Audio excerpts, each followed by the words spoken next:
नमस्कार। राति दर्पण टेलिभिजनको दर्पण खबरमा म मन्जु रोका मगरको तपाईलाई हार्दिक स्वागत छ।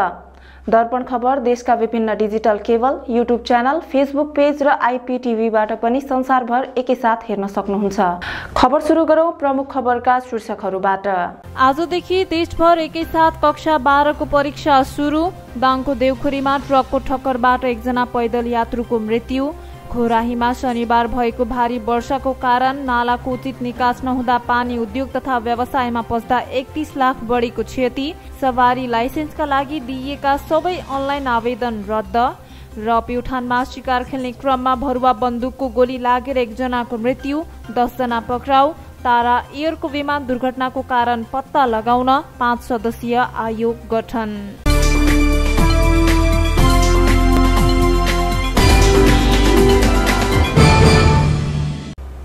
अब खबर विस्तारमा। सरकारले गरेको मूल्यवृद्धिको विरोधमा अनसन बसेका दाङ लमहीका 2 जना स्वतन्त्र युवाले अनसन तोडेका छन्। लमही नगरपालिका 5 निवासी दिल्लीराज खनाल र वडा नम्बर 4 निवासी बाबु रोका अनसन बसेका थिए। अनसन बसेकाहरूको स्वास्थ्य बिग्रिन थालेको थियो। स्थानीय तहका जनप्रतिनिधिहरूको उपस्थितिमा अनसन तोडिएको हो। लमही नगरपालिकाको दोस्रो कार्यपालिका बैठकमा मूल्यवृद्धिलाई नियन्त्रण गर्न बृहत छलफल गरेर स्थानीय स्तरमा पनि सो कुरा लागू गर्ने र मूल्यवृद्धिको विरुद्धमा अहिलेसम्म भएको हस्ताक्षरलाई स्थानीय सरकार मार्फत संघीय सरकार समक्ष पुर्याउने सहमतिपछि अनसन तोडिएको हो। युवाहरूको मागलाई सम्बोधन हुने गरी लमही नगरपालिकाले पहल थाल्ने लमही नगरपालिकाका प्रमुख जोगराज चौधरीले बताउनु भएको छ। मूल्यवृद्धिले सबैलाई चपेटामा पारेको बताउँदै स्थानीय स्तरमा पनि यो समस्यालाई नियन्त्रण गर्न सकिन्छ कि भनेर हदैसम्म प्रयास गर्ने नगर प्रमुख चौधरीको भनाइ छ।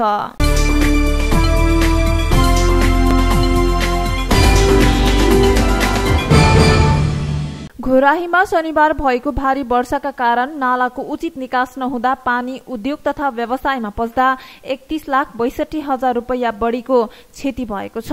दाङ जिल्ला उद्योग वाणिज्य संघले आइतबार 16 वटा उद्योग तथा पसलमा लिएको तथ्याङ्कमा उक्त रकम बराबरका सामग्री तथा महत्वपूर्ण कागज पत्रमा समेत क्षति पुगेको क्षति संकलक समितिका संयोजक तथा दाङ जिल्ला उद्योग वाणिज्य संघका वरिष्ठ उपाध्यक्ष नरेश कार्कीले बताउनु भएको छ। विवरण दिने काम जारी रहेको उहाँले बताउनु भएको छ।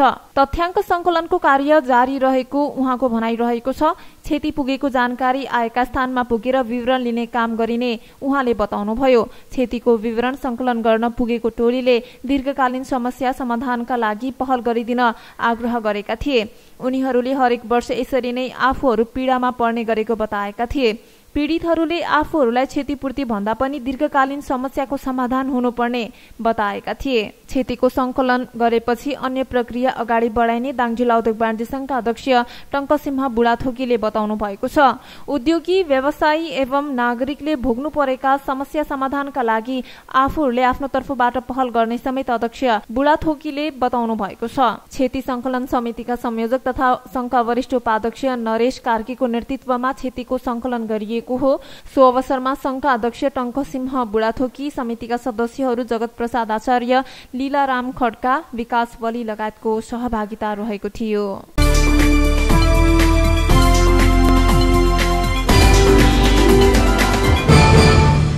यातायात व्यवस्था विभागले सवारी चालक अनुमति पत्रका लागि लिइएका सबै अनलाइन आवेदन रद्द गरेको छ। नयाँ अनलाइन प्रणाली सुरु गर्न भन्दै विभागले नयाँ तथा वर्ग थपका लागि हालसम्म लिएका सबै अनलाइन आवेदनहरू रद्द गरेको हो। नयाँ लाइसेन्सका लागि सोमबार साँझ 6 बजेदेखि आवेदन खुला हुनेछ भने वर्ग थपका लागि अर्को साताको सोमबारबाट आवेदन खुला हुनेछ।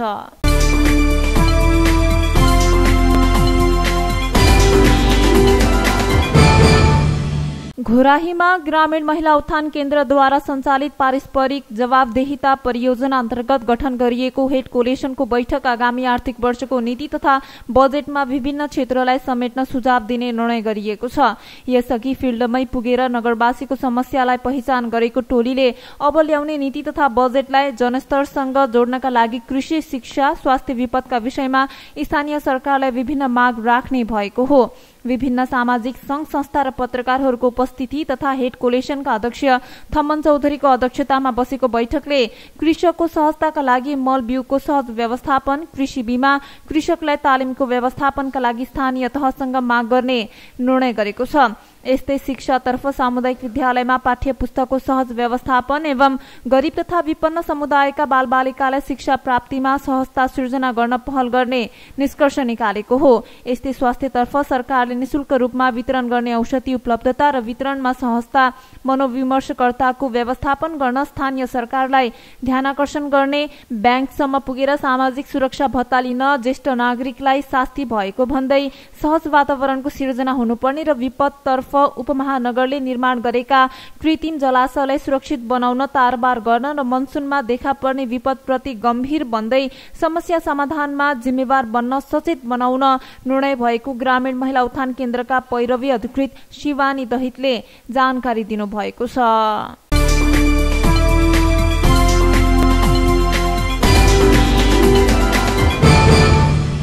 सोमबारदेखि कक्षा 12 को परीक्षा सुरु भएको छ। परीक्षा बिहान 8 बजेदेखि 11 बजेसम्म सञ्चालन भएको हो। राष्ट्रिय परीक्षा बोर्डले देशभर एकैसाथ परीक्षा सुरु भएको जनाएको छ।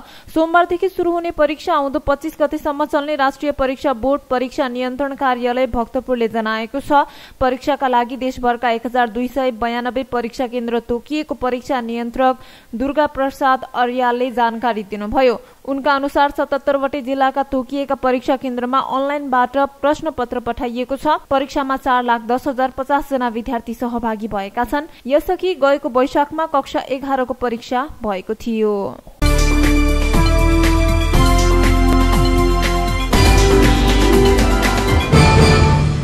तुलसीपुर उपमहानगरपालिकाका मेयर टीकाराम खड्काले कर्मचारीलाई छिटो, छरितो र मुस्कान सहितको सेवा दिन निर्देशन दिनुभएको छ। कार्यालयमा आउने सेवाग्राहीलाई प्रभावकारी, छिटो, छरितो रूपमा सेवा दिन मेयर खड्काले सोमबार निर्देशन दिनुभएको हो। कर्मचारीसँगको परिचयात्मक कार्यक्रममा मेयर खड्काले सेवाग्राहीलाई मुस्कान सहित छिटो, छरितो सेवा दिनका लागि कुनै कसुर बाँकी नराख्न आग्रह गर्नुभएको हो। कार्यालयमा सेवा लिन आएका कुनै पनि सेवाग्राहीलाई असन्तुष्ट बनाएर नफर्काउनुहोला, खड्काले भन्नुभयो। कार्यालयमा ढिलो आउने र चाँडै जाने खराब प्रवृत्ति तत्काल त्याग्नुहोला। त्यस्तै उपमेयर सानी चौधरीले पनि इमान्दार भएर जनताको सेवा गर्न कर्मचारीलाई आग्रह गर्नुभएको छ। आफ्नो जिम्मेवारी इमान्दारी पूर्वक पूरा गरे कसैको चाकरी गर्न आवश्यक पर्दैन। उहाँले भन्नुभयो, इमान्दारीले मात्रै तुलसीपुरको समृद्धि सम्भव हुनेछ।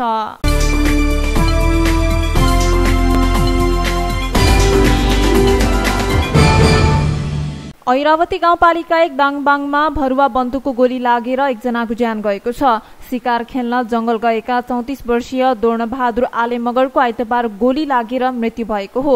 दोबाटो सामुदायिक वनको डाँडाथरीमा शिकार खेल्ने क्रममा 24 वर्षीय ज्ञानबहादुर नेपालीले मृगलाई हानेको गोली आले मगरको टाउकोमा लागेको प्रहरीले जनाएको छ। घटना आइतबार दिउँसो भए पनि प्रहरीलाई राति मात्र खबर आएको प्रहरी नायब परीक्षक सत्यनारायण थापाले बताउनु भएको छ। प्रहरीले शिकार खेल्ने क्रममा प्रयोग भएका 2 नाल भरुवा बन्दुक नियन्त्रणमा लिएको छ। त्यसैगरी बन्दुक हान्ने ज्ञानबहादुर नेपाली सहित 10 जनालाई प्रहरीले पक्राउ गरेको छ। पक्राउ पर्नेमा ओम बहादुर पुन, कृष्ण बहादुर पुन मगर, भूबहादुर पुन मगर, टीकाराम पुन, ड्याम बहादुर पुन, धविन्द्र थापा, विशाल घरती, झिम्रू गाउँपालिका 4 बस्ने गुञ्ज बहादुर पुन रहेको प्रहरी नायब परीक्षक थापाले जानकारी दिनुभयो। उनका अनुसार 4 जना व्यक्ति फरार रहेको र उनीहरूको खोजी कार्य भइरहेको छ।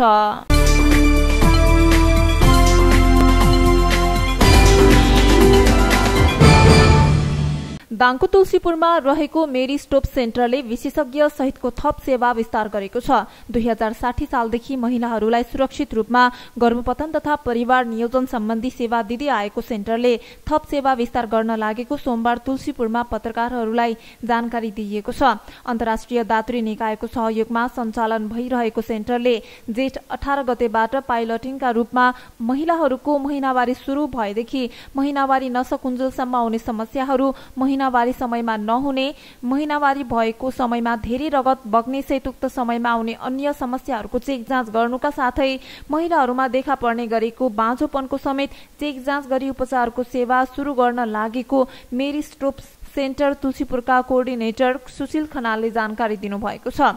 अहिले नेपालका 3 स्थानबाट यो सेवा सुरु गर्न थालेको खनालको भनाइ छ। नेपालमा सुनौलो परिवार मार्फत 5वटा प्रिमियर सेन्टर रहेकोमा काठमाडौँको साधोबाटो, नारायणघाट र दाङको तुलसीपुरबाट विशेषज्ञ सहितको उपचार सेवा र प्याथोलोजी फार्मेसी सञ्चालन गर्न थालेको कोअर्डिनेटर खनालले बताउनुभयो। त्यसका लागि तालिम प्राप्त प्राविधिकहरू लिएर आउन थालेको खनालले बताउनु भएको छ। खनालका अनुसार जेठ 18 गतेदेखि लगातार रूपमा सेवा दिने भएकाले महिलाहरूको स्वास्थ्यमा आइपर्ने समस्याका लागि टाढा गएर उपचार गर्ने समस्या समाधान हुने र खर्च पनि कम हुनेछ। सो अवसरमा असुरक्षित गर्भपतनले महिलाको स्वास्थ्यमा गम्भीर असर पर्ने भएकाले आफूहरूको पहिलो प्राथमिकता लामो समयको र छोटो समयको लागि अस्थायी साधनको प्रयोग गर्नका लागि महिलाहरूलाई प्रोत्साहन गर्ने र सन्तानको चाहना पुगेको हकमा स्थायी बन्ध्याकरणको समेत सेवा दिँदै आएको खनालले जानकारी दिनुभएको छ। अहिले मेरी स्टोप्स सेन्टरबाट दाङ लगायत सल्यान, रोल्पा र रुकुमबाट समेत महिलाहरू सेवा लिन आइरहेको उनको भनाइरहेको छ। साथै खनालले बजारमा गर्भपतनका लागि पाइने औषधिको जथाभावी प्रयोग नगर्न आग्रह गर्नुभएको छ।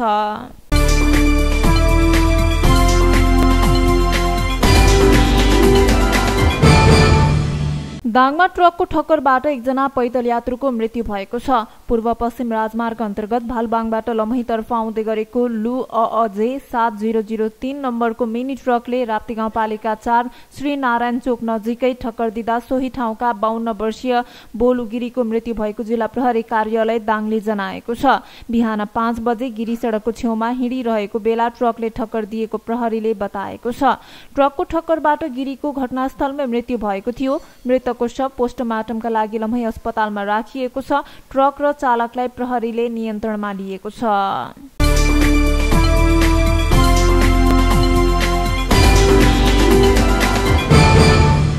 दङ्गीशरण गाउँपालिकाको कार्यपालिका निर्वाचनबाट नेपाली कांग्रेसको तर्फबाट उम्मेदवारी दिएका 6 जना उम्मेदवारहरू विजयी भएका छन्। उनीहरू विजयी भएसँगै गाउँपालिकामा नेपाली कांग्रेसको पूर्ण बहुमत पुगेको छ। कार्यपालिका निर्वाचन प्रक्रियामा 2 राजनैतिक दल नेपाली कांग्रेस र नेकपा एमाले बीच प्रतिस्पर्धा भएको थियो। उक्त निर्वाचनमा नेपाली कांग्रेस तर्फका 6 जना उम्मेदवार विजयी भएको निर्वाचन अधिकृत देवराज भारतीले जानकारी दिनुभयो। वैशाख 30 गते सम्पन्न स्थानीय तहको निर्वाचनबाट निर्वाचित 37 जन प्रतिनिधि मध्ये नेपाली कांग्रेसबाट 20, नेकपा एमालेबाट 16 र माओवादी केन्द्रका 1 गरी 37 जन प्रतिनिधि कार्यपालिका निर्वाचनमा सहभागी भएका थिए। मतपरिणाम अनुसार नेपाली कांग्रेस 21 र नेकपा एमालेलाई 16 मत प्राप्त भएको थियो। निर्वाचितहरू महिला मध्ये टंकी भण्डारी, मीना चौधरी, चन्दा योगी, द्रौपदी थरुनी रहेका छन्। मनोनीत दलित मध्ये कृष्ण कामी, अल्पसंख्यकबाट सीतरा नेपाली निर्वाचित भएका छन्। कार्यपालिकामा निर्वाचित मध्यबाट 4 महिला र मनोनीत तर्फबाट 1 दलित र 1 अल्पसंख्यक रहनुपर्ने प्रावधान रहेको छ।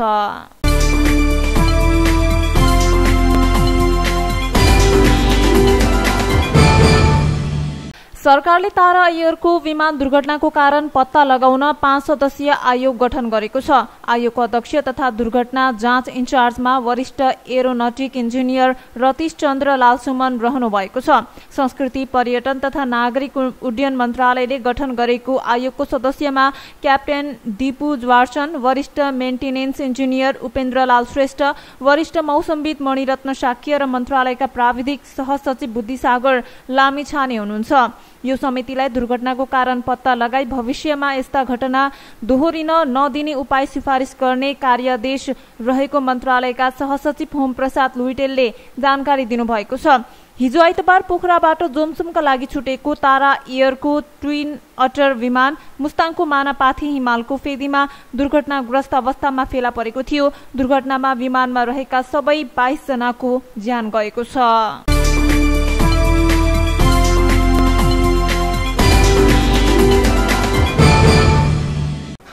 हामी दर्पण खबरको अन्त्यमा आइपुगेका छौं।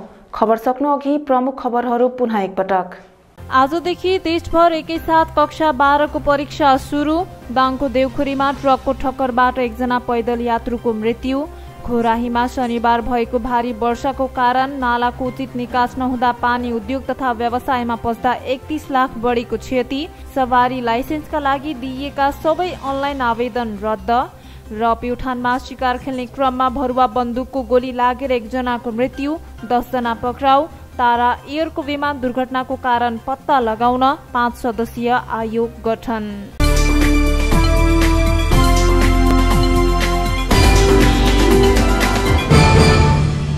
हवस् त दर्पण खबर अहिलेलाई यति नै। समाचार कक्षका सम्पूर्ण सहकर्मीहरूसँगै म मन्जु रोका मगरलाई पनि बिदा दिनुहोस्। नमस्कार।